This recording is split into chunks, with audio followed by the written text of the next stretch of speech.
तो कक्षा 8वीं के सभी बच्चे लगातार से कमेंट कर रहे थे कि हमारा संस्कृत का पेपर बहुत अच्छा गया, अब हमारी सामाजिक विज्ञान की तैयारी करवाई, क्योंकि आपका 21 तारीख को 21 दिसंबर को आपका ये पेपर होने वाला है। और इस वीडियो को पूरा देख लेना ताकि आप पेपर में बहुत अच्छा स्कोर कर पाओ। देखिए, यह आपके लिए एक मॉडल प्रश्न पत्र रहेगा, जिसे पूरा कंप्लीट करके जाना, आप एग्जाम में बहुत अच्छा स्कोर करोगे। इसमें मैं आपके 1 से लेकर के, देखिए 1 से लेकर के 26 तक के सभी प्रश्नों को कंप्लीट करवा दूंगा। वीडियो फुल वॉच कर लेना और अपने दोस्त को वीडियो को भेज देना ताकि वह भी देख पाए।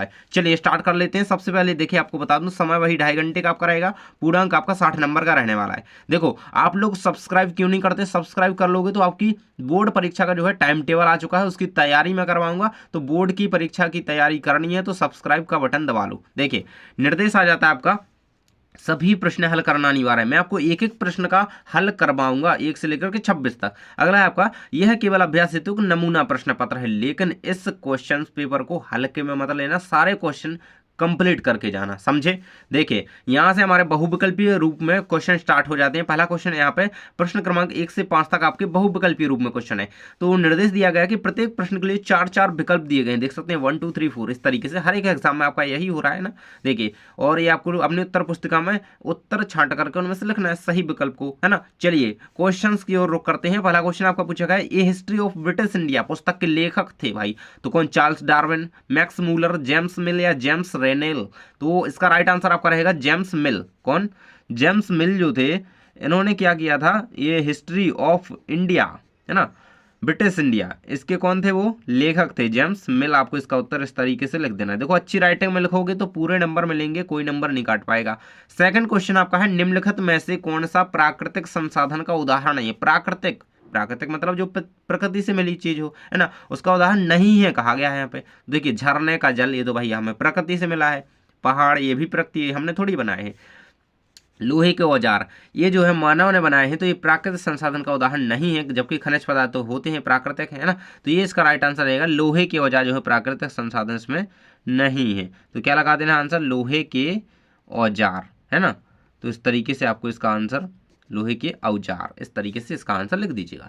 अगला क्वेश्चन आपका जाता है, प्रश्न नंबर 3 है, भारतीय संविधान के जनक माने जाते हैं तो भैया डॉक्टर B.R. अम्बेडकर, पंडित जवाहरलाल नेहरू, महात्मा गांधी या लाला लाजपत राय? इसका आंसर आपका रहेगा अम्बेडकर, है ना, डॉक्टर भीमराव अम्बेडकर। इनको याद रखिएगा, संविधान के जनक माने जाते हैं, याद रखना। नेक्स्ट आपका आ जाता है, ईस्ट इंडिया कंपनी, नाम लिख दूं क्या यहाँ पे? डॉक्टर, देखिए इस तरीके से, डॉक्टर भीमराव अम्बेडकर, बाबा साहेब इन्हें कहा जाता है, इनका नाम याद रखिएगा। नेक्स्ट आपका 4 नंबर का प्रश्न है, ईस्ट इंडिया कंपनी के शुरुआती व्यापारियों को किस नाम से जाना जाता था? फैक्टर, दीवान, नवाब या सौदागर? तो क्या कहा जाता था उन्हें? सौदागर कहा जाता था। इसका आंसर आप याद रखिएगा। और देखिए, अगला क्वेश्चन आपका आ जाता है 5वें नंबर का, भारत में गेहूं की फसल बोई जाती है तो वर्षा ऋतु में, ग्रीष्म ऋतु में या बसंत ऋतु में या शीत ऋतु में? तो गेहूं की अभी कौन सी फसल बोई जा रही है? आप अपने गांव में देख सकते हैं, शहर के आसपास आप जहां भी रहते हैं देख सकते हैं कि अभी कौन सी गेहूं की बोई जा रही है ना। तो अभी कौन सी ऋतु चल रही है भाई? ठंड चल रही है ना, शीत ऋतु है ना, सर्दी, शीत ऋतु। इसका आंसर क्या रहेगा आपका? शीत ऋतु में, है ना, याद कर लेना। चलिए आगे क्वेश्चन देख लेते हैं। उससे पहले मैं आपको बता दूं कि यदि आपने सब्सक्राइब नहीं किया है तो आपको बोर्ड परीक्षा के लिए वीडियोस नहीं मिल पाएंगे, तो इसलिए सब्सक्राइब करके बेल आइकन को प्रेस कर लेना। देखिए, रिक्त स्थानों की पूर्ति कीजिए। प्रश्न क्रमांक 6 से आपके 10 तक आ जाते हैं, जो कि एक एक अंक के रहेंगे आपके। 6वें नंबर का प्रश्न है, देखिए ये सारे आपको ऑप्शंस दिए गए हैं, इन्हीं में से आपको सही जगह पर सही उत्तर भरना है। 6वें नंबर का प्रश्न है आपका, खालिस्तान आधुनिक उद्योगों का मेरुदंड कहलाता है ना। तो खालिस्तान यानी कि लोहा यानी कि इस्पात, इसका आंसर आपको क्या लिख देना है? इस्पात। इस तरीके से इसका ये राइट आंसर आपको लिख देना है।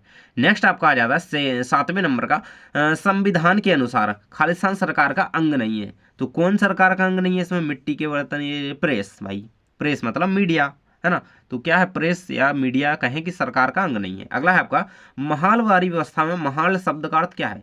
तो महाल शब्द का अर्थ होता है ग्राम समूह। क्या होता है? ग्राम समूह, ये लिखा हुआ है ना यहाँ पे, तो इसका उत्तर क्या लिख देंगे?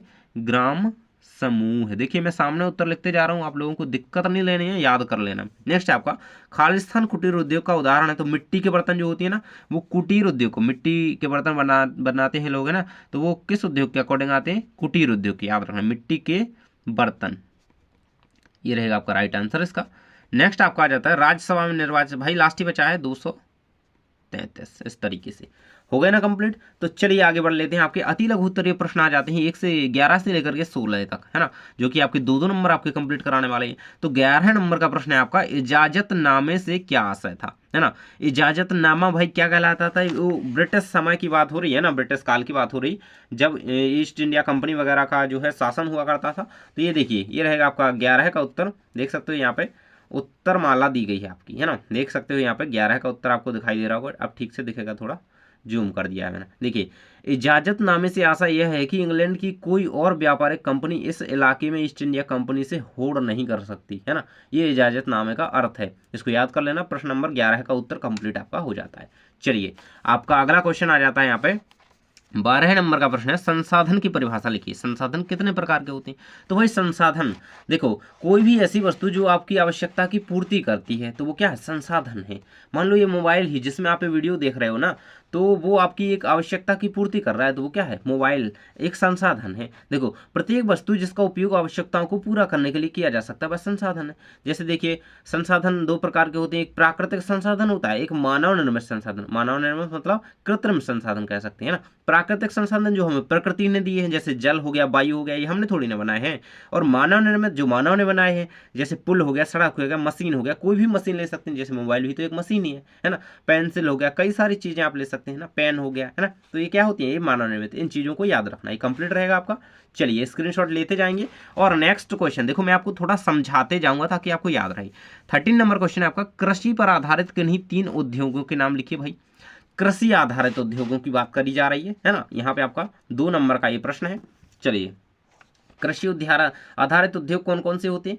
देखिए, तो कृषि पर आधारित 3 उद्योग हैं, खाद्य संसाधन उद्योग, वनस्पति तेल उद्योग, सूती वस्त्र उद्योग, है ना। तो ये क्या होती है, कृषि खेती पर आधारित होते हैं। और एक चीनी उद्योग भी आप लिख सकते हैं, चीनी, जिसमें गन्ने से क्या है, शक्कर बनाई जाती है, चीनी बनाई जाती है। तो ये आप 13 का उत्तर इसको कंप्लीट आपको कर लेना है। चलिए, आपका नेक्स्ट क्वेश्चन नेक्स्ट पेज पे रहेगा। तो यहाँ से देख सकते हो, आपका यहाँ पे 14 नंबर क्वेश्चन आ जाता है कि किसी देश को संविधान की जरूरत क्यों पड़ती है। भाई संविधान की जरूरत क्यों पड़ती है देश को। तो चलिए मैं आपको इसका आंसर जो है बता देता हूँ। देखिए, आपको किस तरीके से इसका राइट आंसर जो है लिखना है, ये आपके सामने कंप्लीट रहेगा। देखिए, 13 का था, ये रहेगा आपका 14 का आंसर। देखिए भाई, ये रहेगा ना, दिखाई दे रहा ना फुल। देखिए 14 का उत्तर है आपका, जिन देशों के पास अपने संविधान होते हैं वे सभी लोकतांत्रिक देश ही होंगे, है ना। संविधान यह बताता है कि हमारे समाज का मूलभूत स्वरूप क्या है, इसलिए देश को संविधान की जरूरत पड़ती है। यानी कि देश एक तरीके का, संविधान क्या है, एक तरीके का कानूनों का प्रारूप है। तो संविधान की आवश्यकता होती है जिसमें नियम एवं कानून वर्णित रहते हैं। इसको याद कर लेना।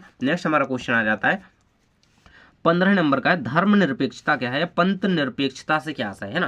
तो धर्मनिरपेक्षता क्या है, very very most important question है, इसको कर लेना जरूर से। देखिए 15 नंबर क्वेश्चन का आंसर दिख रहा होगा, भारतीय राज्य ने धर्म और राज्य की शक्तियों को एक दूसरे से अलग रखने की, देखिए मैं लाइट बंद कर देता हूँ ताकि आपको ठीक, अब ठीक दिख रहा है ना, देखते जाओ, है ना। इसको थोड़ा और करेंगे, ये रहेगा, अब आपको दिख रहा होगा ना। देखिए, भारतीय राज्य ने धर्म और राज्य की शक्ति को एक दूसरे से अलग रखने की रणनीति अपनाई है। धर्म को राज्य से अलग रखने की इसी अवधारणा को, है ना, मतलब किसी भी रूप में किसी भी पंथ या धर्म को कोई भी गलत शब्द का यूज ना किया जाए, ना ही किसी को छोटा बड़ा कहा जाए, है ना।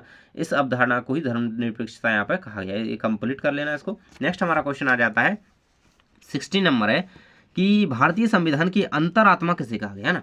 भारतीय संविधान की जो अंतर आत्मा है वह किसको कहा गया, है ना। हम धर्मनिरपेक्षता तो कर लिया, अगला इसका आंसर आपका क्या रहेगा, 16 का, मौलिक अधिकारों वाला जो खंड है भारतीय संविधान की अंतरात्मा कहलाता है। मतलब क्या है, देखो, जो हमारे मौलिक अधिकार हैं, क्या हमारे मौलिक अधिकार, कितने मौलिक अधिकार हमें प्राप्त हैं, ये आप लोगों को कमेंट बॉक्स में बताना है। भाई 8वीं में आगे हो इतना तो पता होना चाहिए, कितने मौलिक अधिकार हमें प्राप्त हैं। ये हमारी क्या है, हमारे संविधान की अंतरात्मा है, यानी कि कहें कि आत्मा है, याद रखना इस चीज को। नेक्स्ट हमारा है 17 नंबर से 22 तक आ जाते हैं आपके 3-3 नंबर के भैया प्रश्न, है ना। देखिए 17 नंबर का प्रश्न क्या है, सहायक संधि की शर्तें क्या थी, है ना। 18 नंबर है, नवीकरणीय और अनवीकरणीय संसाधन में कोई 3 अंतर लिखिए, है ना। चलिए 17 और 18 दोनों का उत्तर मैं आपको दिखा देता हूँ।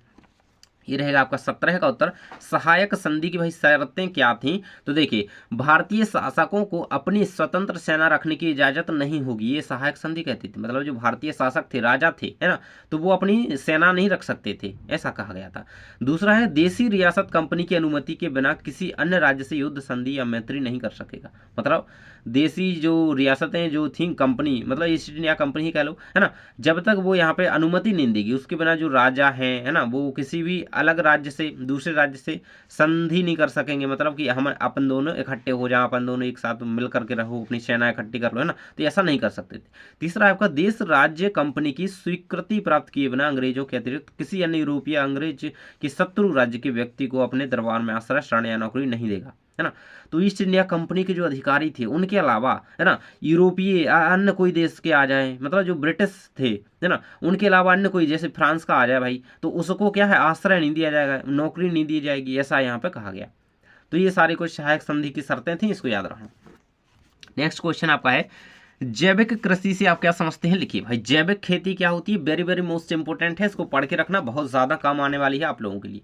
देखिए, तो ये देखिए, अभी तो हम ये नवीकरणीय अनवीकरणीय का देख रहे हैं ना, हाँ, इसका देख लीजिए पहले। ये रहेगा आपका नवीकरणीय और अनवीकरणीय ऊर्जा संसाधन, जो स्रोत होती है, एक तरीके से कह लो, है ना। तो देखिए, अनवीकरणीय ऊर्जा स्रोत क्या होती है? तो ऊर्जा के वे स्रोत जो समाप्त होने वाले हैं तथा उनकी प्रकृति में उत्पत्ति हजारों वर्ष बाद होती है, अनवीकरणीय ऊर्जा स्रोत कहलाती है। और नवीकरणीय कहलाती है जो अपरिमित रूप से यहाँ पे पले बड़े हैं, मतलब अपरिमित रूप से यहाँ पे भरे पड़े हैं, है ना, तो वो क्या है?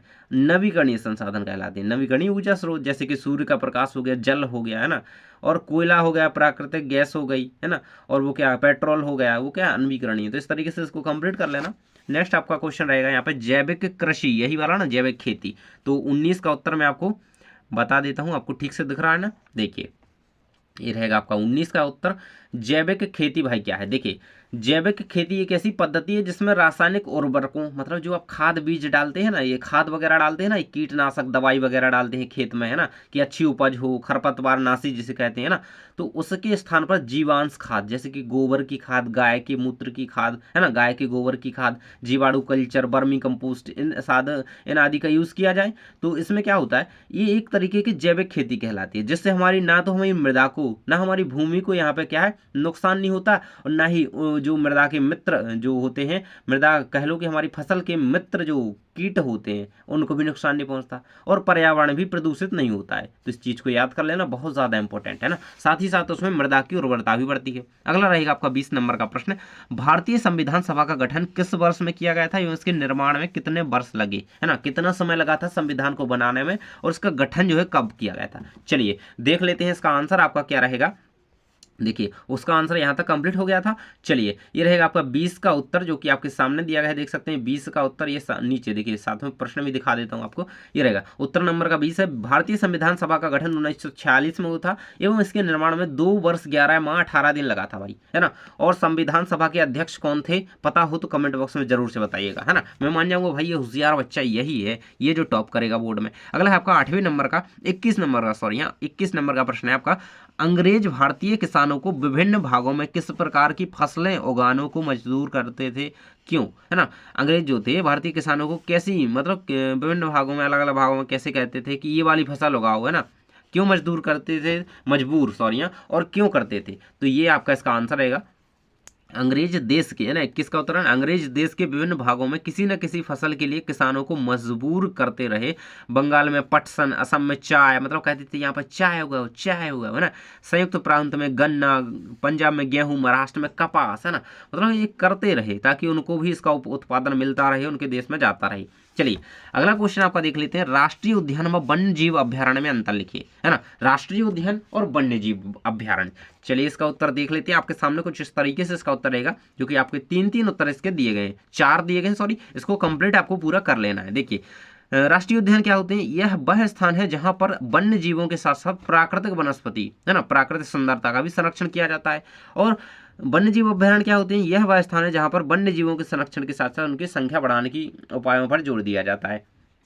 वैसे तो दोनों एक ही चीज़ के लिए बनाए गए हैं, लेकिन दोनों में थोड़ा थोड़ा डिफरेंस है, इसको लिख लेना, कंप्लीट कर लेना, है ना। इनका क्षेत्रफल कम होता है, इनका क्षेत्रफल अधिक होता है। इस तरीके से इसे आप कंप्लीट कर सकते हो। चलिए अगले क्वेश्चन हमारे आ जाते हैं यहाँ पे 23 से लेकर के 26 तक, है ना। देखिए यहाँ से हमारे 5-5 नंबर के प्रश्न आ जाते हैं भाई, 5-5 नंबर के। तो यहाँ पे 23 नंबर का प्रश्न आपका कहता है अभिलेखागार क्या है। अभिलेखागार क्या है, very very most important question है ये आपका। अभिलेखागार क्या कहलाते हैं, तो देखिए अभिलेखागार ऐसे दस्तावेज या अभिलेखों का संग्रह है जिन्हें प्रमाण के रूप में सांस्कृतिक, ऐतिहासिक एवं अन्य शोध हेतु जानकारी के स्रोत के रूप में उनके मूल्य के कारण स्थायी संरक्षण के लिए चुना गया है। देखिए अभिलेखागार मतलब कह लो कि कोई पुरानी चीज है, प्राचीन चीज है, वहां पर रखी गई जो वहां पे कोई भी दस्तावेज है, कह लो पुराना अभिलेख है, उसको वहां पर रखा जाए किसी जगह पे, वो जगह क्या है ना। मतलब पुरानी जगह, पुरानी चीजों को एक जगह पे, जिस जगह पे रखा जाए वो क्या है, अभिलेखागार है ना। तो प्राकृतिक चीजों को कह सकते हैं, है ना। और जैव जो चीजें हो सकती हैं तो उनको क्या है, रखना एक जगह, है ना। वो चीज क्या कहलाती है, वो स्थान क्या है, अभिलेखागार, याद रखना। नेक्स्ट हमारा आ जाता है खाद्य फसलों। खाद्य फसलों में व्यावसायिक फसलों में उदाहरण सहित अंतर लिखिए भाई। खाद्य फसलें क्या होती हैं और व्यावसायिक फसलें क्या होती हैं, अंतर लिखना है। चलिए इसका अंतर किस तरीके से रहेगा, ये रहेगा आपका खाद्य फसल और व्यावसायिक फसल, और यहाँ व्यापारिक कह सकते हैं। खाद्य फसलें निर्वाह फसलें हैं जो मानव उपभोग के लिए हैं, है ना। इनमें फल, सब्जियां, अनाज और आलू जैसे कंद शामिल होते हैं। अनाज जिसमें गेहूं, चावल और मक्का जैसी फसलें शामिल होती हैं। और व्यावसायिक फसल क्या होती है, यह एक कृषि फसल जो लाभ से बेचने के लिए उगाई जाती है, उसे व्यावसायिक फसल। मतलब देखिए जिससे व्यापार करना है भाई, है ना। जैसे तंबाकू की फसल होगी, वो थोड़ी ना हमें घर में उससे रोटी बनाना है अपने, है ना। गेहूं से तो हमें घर पे रोटी बनाना है, ये खाद्य है, हमें जब भी खाना है, यूज करना है अपने घर में, है ना। तंबाकू ये तो हमें बेचनी है भाई जाके, अगर कोई खेती कर रहा है तो वो पहले उगाएगा, कहेगा, फिर बेचेगा, थोड़ी ना पूरी घर पे यहाँ पे करेगा, है ना। देखिए नेक्स्ट आपका आ जाता है जल की उपलब्धता क्यों कम हो रही है, जल के बचाव की कोई 3 विधियां लिखी, है ना। जल की उपलब्धता, है ना, मतलब जल संरक्षण के बारे में बात की गई। देखिए तो ये रहेगा आपका देश, 25 का उत्तर है। देश में पानी के परंपरागत स्रोत, है ना, कम वर्षा बाद बेहतरीन दोहन के चलते खत्म हो जाए। बेहतरीन दोहन मतलब दोहन कितनी अच्छी तरीके से ही कह लो, है ना, कितने ज्यादा जल जो है यहाँ पे लुढ़काया जा रहा है, एक तरीके से वेस्ट किया जा रहा है ना। और इस कारण भूजल स्तर जो है घटता जा रहा है, जो जमीन का जल स्तर जो है वो घटता जा रहा है, पानी कमता जा रहा है। और जल संरक्षण के उपाय क्या कर सकते हैं आप लोग, आपको जितनी आवश्यकता हो उतने ही जल का उपयोग करें, इसका अपन को भी ध्यान रखना है।